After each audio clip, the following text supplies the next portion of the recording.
Oke, Assalamualaikum warahmatullahi wabarakatuh. Pertama-tama, terima kasih bagi Bapak Dr. Meriza selaku dosen pengampu di mata kuliah proyek Kuirus ini.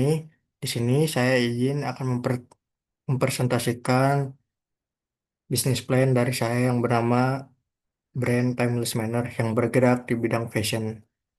Pertama-tama, di sini ada statistik Indonesia Fashion. Lalu pertama-tama, industri fashion di Indonesia merupakan salah satu pilar utama. Ekonomi kreatif menyumbang dengan sekitar 17% dari total nilai ekonomi kreatif nasional. Lalu pada tahun 2022, nilai pasar pada industri fashion domestik mencapai 225 triliun. Dengan menjadikannya, sektor ini terbesar kedua setelah kuliner dalam kontribusinya terhadap produk domestik bruto atau PDB pada ekonomi kreatif. Lalu secara nasional terdapat sekitar 962.000 unit usaha di sektor fashion, termasuk tekstil, pakaian, dan alas kaki yang memperkerjakan lebih dari 1,6 juta tenaga kerja dan jasa perawatnya meningkat sebesar 7,02% secara tahunan pada kuartal 2 di tahun 2023 dengan menunjukkan permintaan yang kuat di pasar domestik.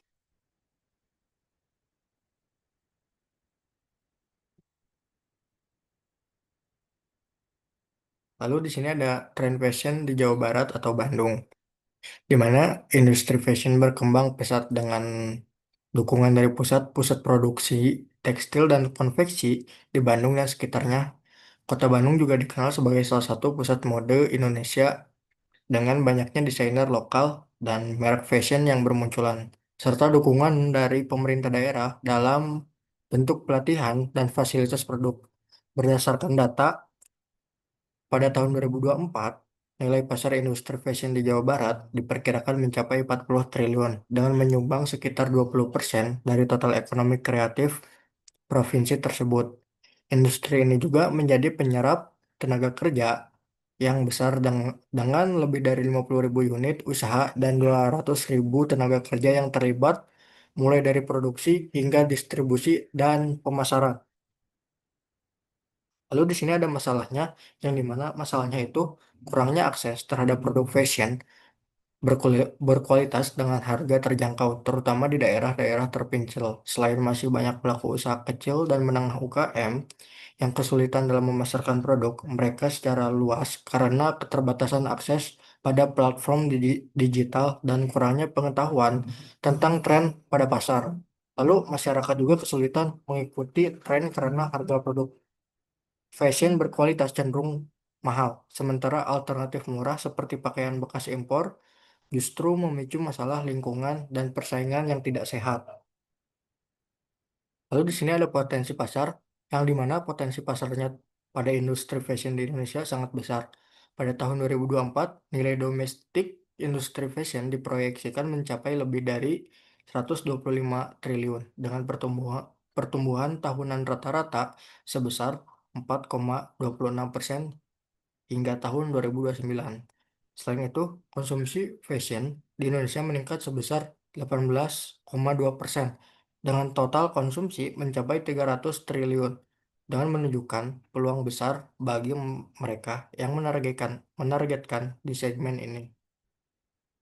Lalu di sini ada tantangan utama yang dimana tantangan utamanya itu persaingan perusahaan di industri fashion sangat ketat dengan banyak merek lokal dan internasional yang bersaing di berbagai segmen, mulai dari persaingan harga, kualitas, inovasi adalah faktor utama untuk memenangkan pasar. Lalu ancaman pendatang baru muncul karena hambatan masuk yang rendah, sehingga banyak pendatang baru dapat memasuki pasar. Daya tawar pembeli tinggi karena konsumen memiliki banyak pilihan. Daya tawar pemasok bervariasi tergantung pada ketersediaan bahan yang ancaman produk pengganti mencakup barang impor murah dan tren yang mendorong konsumen membeli lebih sedikit pakaian.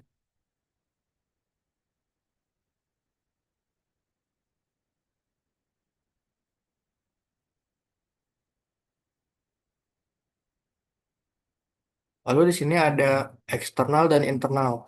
yang dimana kita bahas terlebih dahulu terkait eksternal, di mana ekonomi yang mencakup dengan industri fashion itu suatu negara berdampak pada perusahaan kondisi pasar ekonomi yang lemah dapat mengurangi konsumsi dan pendapatan perusahaan. Lalu dari sosialnya yang meliputi sikap, nilai dan kepercayaan masyarakat, kebudayaan, dan demografi seperti jumlah populasi dan usia.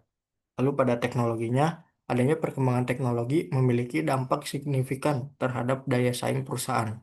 Perusahaan harus terus memperhatikan perkembangan teknologi agar tidak tertinggal, baik dalam hal produksi. Lalu di internal, mulai dari sumber daya manusia yang bisa kita sebut dengan karyawan dan manajemen, lalu ada sumber daya keuangan dan pemasaran, lalu juga ada struktur organisasi dan budaya perusahaan, lalu juga ada kebijakan dan rencana strategis, lalu juga ada hubungan antar karyawan dan manajemen.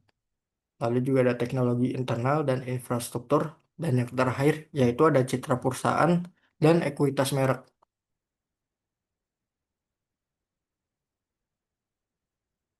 Lalu di sini ada profil perusahaan dari Timeless Manner, yang dimana Timeless Manner ini brand yang bergerak di bidang fashion, yang mengusung gaya klasik dengan sentuhan old money dari kota Bandung, yang mencerminkan kemewahan yang abadi dan elegan. Brand ini menjadi simbol keanggunan yang tidak lekang oleh waktu, fokus pada kualitas tinggi dan detail yang cermat dalam setiap produk, menjadikan sebagai warisan gaya lintas generasi. Konsep old money ini menonjolkan kesederhanaan mewah dengan desain minimalis, warna yang netral, dan potongan yang elegan.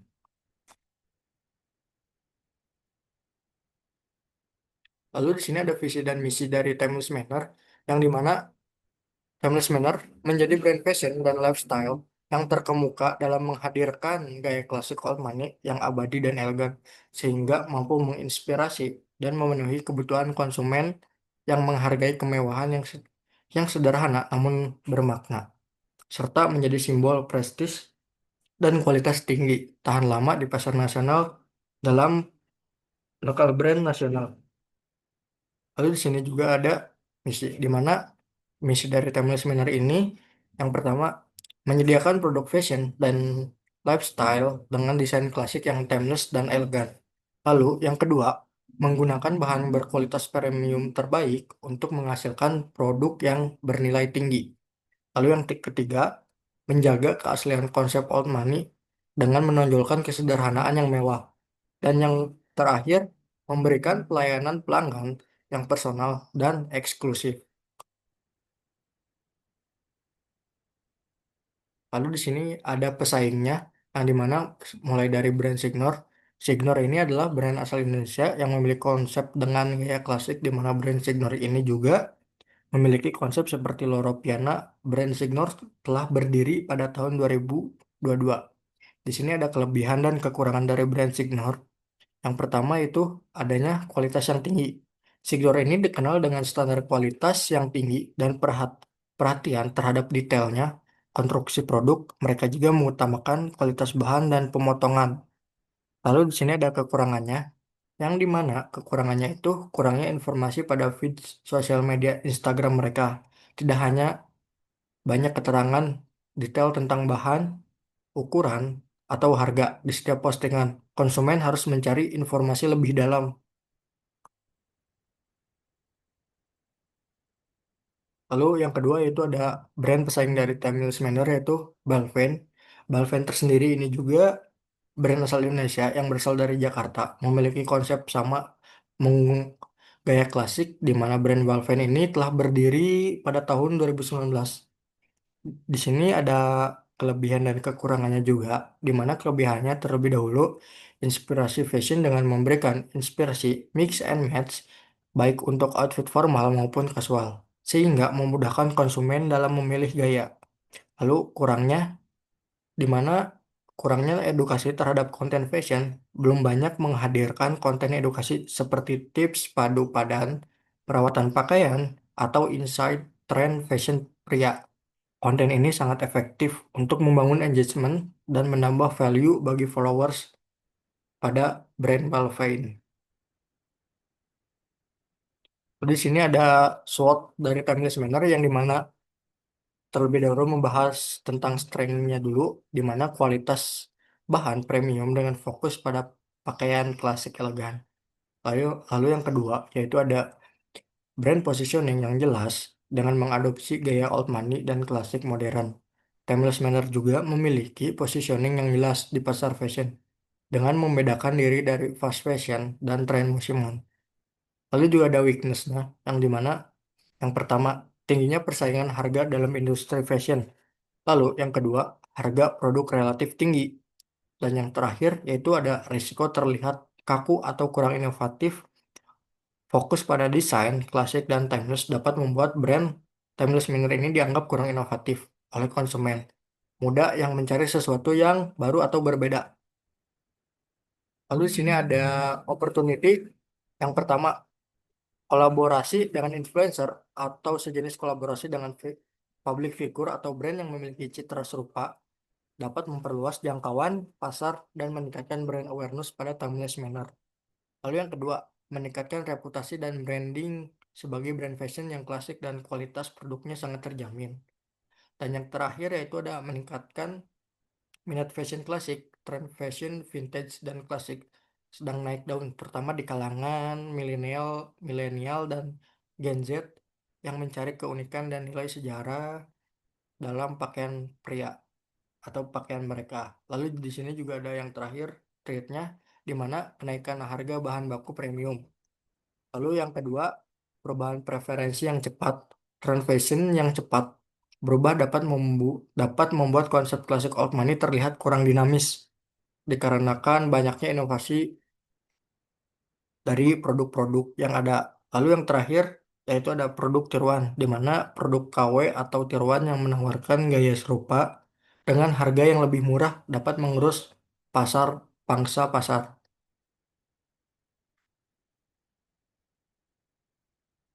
Lalu di sini ada metrik TOWS-nya, yang dimana SO terlebih dahulu memanfaatkan modal awal untuk ekspansi pemasaran digital dan kolaborasi dengan influencer. Lalu yang kedua, kembangkan branding dengan menonjolkan kualitas dan keunikan desain klasik premium. Lalu yang ketiga, luncurkan lini produk dengan elemen klasik modern untuk menjangkau pada segmen kalangan muda.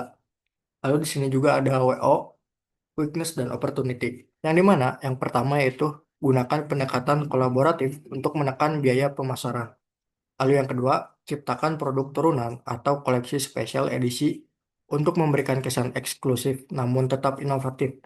Dan yang terakhir yaitu memanfaatkan tren klasik yang sedang naik daun untuk edukasi pasar tentang keunggulan gaya yang timeless.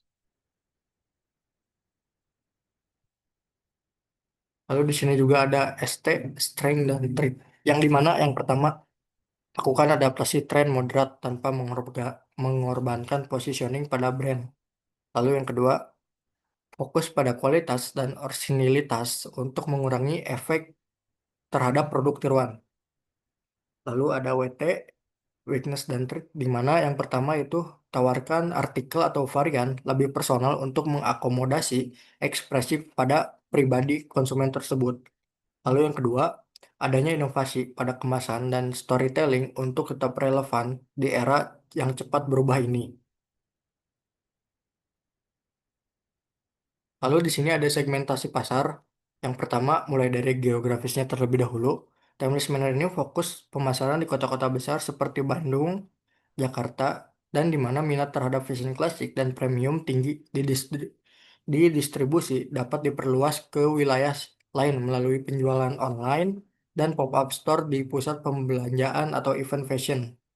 Lalu mulai dari demografis, Timeless Manor ini menargetkan pria mulai dari umur 17 tahun, di mana dengan menawarkan gaya yang eksklusif dan individu yang menghargai gaya klasik dan kualitas serta keunikan desain di segmen ini cenderung memiliki daya yang baik dan loyal terhadap brand yang menawarkan nilai eksklusif serta estetika. Lalu ada perilaku yang dimana perilaku tersebut menargetkan pembeli yang melakukan pembelian secara berkala untuk kebutuhan fashion pribadi, koleksi, ataupun hadiah. Konsumen ini juga bisa cenderung aktif di media sosial mencari inspirasi gaya dan mengikuti tren fashion yang berkelanjutan. Di sini ada produk-produk timeless manner, yang dimana pertama itu ada long sleeve, long sleeve half zip yang akan diluncurkan. Lalu yang kedua ada polo short zip yang kedua, dan yang ketiga itu ada polo long zipper. Di sini juga ada saluran pemasaran yang dilakukan oleh brand Timeless Manner. Yang pertama itu penjualan offline melalui butik di kawasan strategis Bandung, serta mengikuti pop-up store di event fashion. Lalu yang kedua, penjualan online melalui website resmi, lalu juga ada marketplace seperti Tokopedia, Shopee, serta media sosial, Instagram, atau TikTok Shop untuk menjangkau pasar nasional yang lebih luas. Di sini ada cakupan harga dari Timeless Manner. Yang pertama, nama produk half gift yang dimana harga pokok produknya itu half gift sebesar 110.000 dengan harga jual 249.000. Lalu yang kedua, Polo Jeep Short yang dimana harga pokok produknya itu 90.000 dan dijual dengan harga 209.000. Lalu yang terakhir yaitu ada Polo Jeep Long Sleeve yang dimana HPP-nya itu sebesar 100.000 dan akan dipasarkan atau dijual sebesar 220.000. Nah, di sini juga ada SOP atau operasional dari Timeless Manner yang dimana menyusun yang pertama itu menyusun standar operasional prosedur atau SOP mulai dari desain, produksi, quality control, hingga pengiriman pada produk. Lalu yang kedua, menerapkan proses pemesanan yang mudah, transparan, dan responsif, baik online maupun offline. Lalu yang ketiga itu menyediakan customer service yang mudah diakses seperti WhatsApp, live chat, email, dengan jam operasional yang jelas. Lalu yang keempat itu ada menjamin respon yang cepat, ramah, dan solutif untuk setiap pertanyaan atau keluhan pada pelanggan. Lalu yang terakhir yaitu mengumpulkan feedback pelanggan secara berkala untuk meningkatkan kualitas produk dan layanan, serta membangun loyalitas pelanggan untuk jangka yang panjang.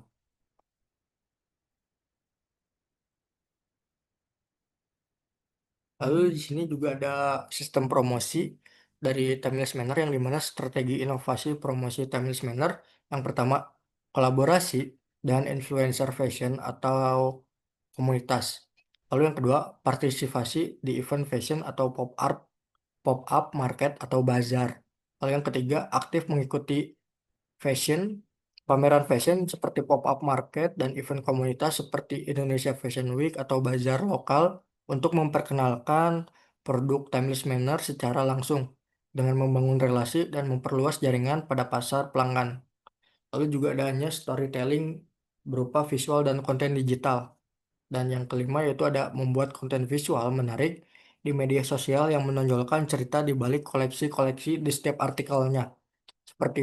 Lalu juga ada proses desain, filosofi timeless, serta teknik produksi. Konten seperti behind the scene, video styling, dan tips merawat pakaian klasik akan membangun koneksi emosional dengan pelanggan. Lalu yang keenam, yaitu program loyalitas atau member eksklusif, di mana Timeless ini menyediakan program loyalitas berupa poin reward, diskon khusus member, akses awal ke koleksi baru, atau hadiah eksklusif bagi pelanggan setia untuk meningkatkan retensi dan repeat order. Lalu di sini juga ada SDM Timeless Manner. Yang pertama dari struktur organisasinya itu ada owner, yang dimana owner ini selaku pemilik dari brand atau perusahaan Timeless Manner ini yang memegang semua kendala atau operasional yang ada. Lalu juga di mana ada marketing. Marketing ini seperti kita melakukan R&D, Research and Develop, bagaimana tren-tren yang akan kita sampaikan, artikel-artikel yang sesuai tren yang sedang trending. Lalu juga ada produksi, di mana tim produksi ini seperti vendor, kita ada tim produksi untuk menilai vendor-vendor tersebut apakah vendor ini baik atau bagus atau kurang baik. Lalu juga ada operasional yang dimana operasionalnya itu mulai dari QC, pengiriman, dan menghandle para tenaga kerja yang ada. Lalu juga ada di mana keuangan, tim keuangan ini atau staf keuangan ini mencatat seperti keuangan, neraca saldo atau laporan keuangan baik seperti pengeluaran, pemasukan, dan laba yang telah kita peroleh selama melakukan brand Timeless Manner ini berjalan. Lalu di sini juga ada kebutuhan modal dari Timeless Manner yang dimana modal awal Timeless Manner ini membutuhkan dan mendirikan untuk sebesar 100 juta rupiah dengan proyeksi penggunaan modal selama 4 tahun ke depan. Modal ini akan dialokasikan untuk kebutuhan utama seperti contohnya pengadaan bahan baku premium dan sustainable yang ramah lingkungan. Lalu juga ada biaya produksi awal di mana seperti konveksi, penjahit, dan quality control. Dan yang ketiga itu ada pengembangan branding dan pemasaran digital seperti melakukan website, media sosial, photoshoot, atau produk. Lalu adanya pengadaan stok awal produk ready to wear. Lalu juga ada sewa dan renovasi ruang kerja atau studio. Lalu juga ada biaya operasional bulanan seperti contohnya listrik, internet, transportasi, atau gaji pegawai. Dan yang terakhir yaitu pengembangan pada sistem digitalisasi pada e-commerce. Seperti contohnya melakukan iklan ads atau iklan-iklan untuk meningkatkan penjualan pada timeless manner yang bergerak di penjualan online. Lalu juga ada dana cadangan untuk kebutuhan tak terduga.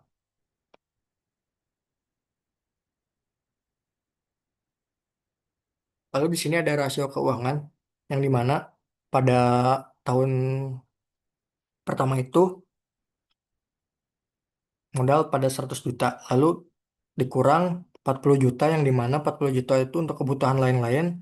Di tahun kedua yaitu Timeless Manner itu menghasilkan laba sebesar 75 juta yang dimana 75 juta ini hasil dari 40 minus yang 40 juta ini ditambahkan dengan 35 juta, lalu 90 di tahun ketiga ini menghasilkan laba sebesar 90 juta, yang dimana 90 juta ini ditambahkan pada tahun kedua yang menjadi 125 juta, yang terakhir yaitu menghasilkan atau yang pada tahun keempat itu menghasilkan sebesar 110 juta, yang dimana ditambahkan pada tahun dengan tahun ketiga 125 juta dengan menghasilkan laba balik modalnya itu sekitar 235 juta, di mana investasi sebesar 100 juta ini untuk usaha Timeless Manner selama yang bergerak 4 tahun layak dan menguntungkan berdasarkan analisis keuangan NPV yaitu positif sebesar 59 juta dengan IRR 33% dengan menunjukkan proyek memberikan nilai tambah dan pengembalian tinggi dibandingkan tingkat diskon 10% atau payback period pada 2 tahun 1 bulan dengan menandakan modal cepat kembali, yang dimana margin keuntungan yang sehat, dimana GPM 21%, NPM 15%, dan ROI 43%, dan PI 1,59% dengan menegaskan efisiensi pengelolaan biaya dan profitabilitas bisnis. Secara keseluruhan, Timeless Manner memiliki prospek positif dan layak dikembangkan sebagai investasi yang menguntungkan.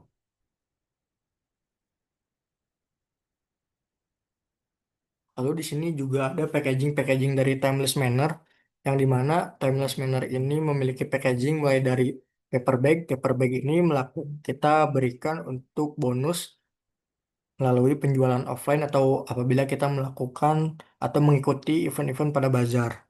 Di mana di sini juga ada packaging dari polymer plastik yang dimana ini kita berikan untuk penjualan secara online melalui e-commerce yang ada. Lalu di sini juga ada hang tag yang dimana hang tag label dari Timeless Manner.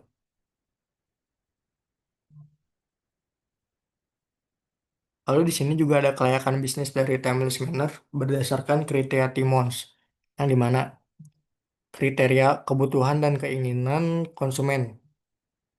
Timeless Manner teridentifikasi jelas pada segmen fashion, timeless, dan premium pada sesuai tren pasar, yang dimana penilaiannya ini memiliki potensi yang tinggi. Lalu juga ada konsumen. Lalu juga terjangkau dan menerima produk fashion klasik berkualitas loyal dan repeat order, di mana penilaian terhadap konsumen ini memiliki nilai potensi tinggi. Lalu juga ada waktu kembali modal. Dalam waktu 1 tahun 8 bulan, berdasarkan proyeksi keuangan Timeless Manner, di sini penilaiannya memiliki penilaian potensi moderat. Lalu juga ada nilai tambah IRR, yang dimana IRR-nya ini memproyeksi 23,5%, di mana memiliki potensi yang moderat. Lalu juga di sini ada tingkat pertumbuhan pasar, yang dimana 15% proyeksi pertumbuhan pasar fashion timeless di Indonesia, dengan potensi penilaian yaitu potensi moderat. Lalu di sini juga ada laba kotor, tingkat laba kotor, yang dimana 21,8% berdasarkan proyeksi laporan keuangan memiliki penilaian potensi yang tinggi. Lalu juga ada biaya tetap dan tidak tetap, di mana moderat efisien melalui digitalisasi dan produksi skala menengah dengan memiliki penilaian potensi moderat. Lalu juga ada tingkat pengendalian harga dan biaya, di mana moderat melalui negosiasi dengan supplier dan efisiensi produksi dengan memiliki penilaian potensi moderat. Lalu juga adanya jaringan, di mana luas dan kuat melalui multi channel seperti e-commerce, butik atau pop-up store atau event-event offline memiliki potensi tinggi penilaiannya. Lalu juga ada laba setelah pajak, di mana laba tersebut memproyeksi sebesar 18,2% dengan memiliki penilaian yang potensi tinggi. Lalu juga ada waktu titik impas, di mana 1 tahun 8 bulan potensi memiliki potensi moderat pada penilaiannya. Lalu juga ada waktu arus kas positif di tahun pertama, yang dimana penilaiannya ini memiliki potensi tinggi. Lalu juga ada tingkat pengendalian investasi, yang dimana pada tahun pertama memiliki potensi yang moderat. Lalu kita bahas di mana kesimpulannya, di mana Timeless Manner juga mengelola biaya dengan baik melalui digitalisasi, pemasaran, dan strategi produksi yang efisien. Dengan menyasar konsumen menengah ke atas yang prioritaskan kualitas dan pengalaman berbelanja, Timeless Manner dapat menetapkan harga sedikit lebih tinggi tanpa mengganggu penjualan. Namun, brand ini tetap menawarkan harga yang kompetitif untuk menarik pelanggan dan mempertahankan loyalitas. Secara keseluruhan, analisis menunjukkan bahwa Timeless Manner layak dikembangkan lebih lanjut di segmen fashion timeless di Indonesia. Lalu juga berdasarkan analisis kelayakan, di mana Timeless Manner ini memiliki potensi yang baik untuk berkembang di industri fashion di Indonesia, pasar yang stabil terutama di segmen fashion timeless kini semakin diminati konsumen urban yang menghargai kualitas dan desain yang abadi. Lalu juga proyeksi margin laba kotor dan laba bersih dari Timeless Manner ini menunjukkan keuntungan tinggi sebelum pajak serta efisiensi operasional yang baik. Lalu juga ada kesimpulannya, yang dimana kesimpulannya berdasarkan hasil analisis dan perencanaan bisnis pada Timeless Manner memiliki prospek yang baik di industri fashion di Indonesia. Brand ini juga dapat menyesuaikan dengan dinamika bisnis dan memanfaatkan peluang dari pertumbuhan pasar. Tren fashionnya, sustainable fashion, lalu juga Timeless Manner juga telah mengidentifikasi target pasar seperti membangun jaringan pemasok dan pemahaman persaingan. Dengan strategi pemasaran telah dirancang dengan pendekatan STP, di mana menggunakan digitalisasi, analisis keuangan menunjukkan bisnis ini layak dengan arus kas yang positif dan kembali modal yang dalam waktu singkat. Lalu di sini juga ada sarannya, yang dimana saran pengembangan dari timeless manner ini meliputi 4 aspek penting. Yang dimana yang pertama, pengembangan SDM dan inovasi produk dengan mendorong pelatihan desain produksi untuk meningkatkan kualitas produk serta menambah lini produk baru yang sesuai tren, sambil menjaga penggunaan bahan baku yang berkualitas tinggi dan mutu produksi. Lalu yang kedua, penambahan tenaga kerja kreatif yang fokus pada inovasi produk dan kemasan agar brand tetap relevan dan mampu bersaing.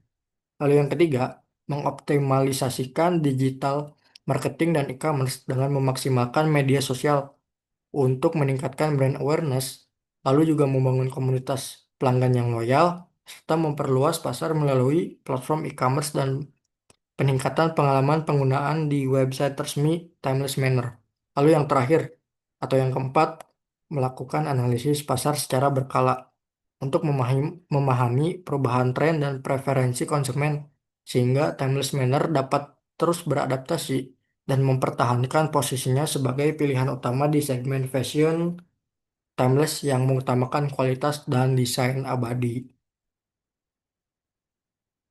Oke, mungkin cukup sekian bagi rekan-rekan yang telah memperhatikan. Mohon maaf apabila ada kata-kata yang salah atau penyampaian salah. Mohon dimaklumi. Wassalamualaikum warahmatullahi wabarakatuh.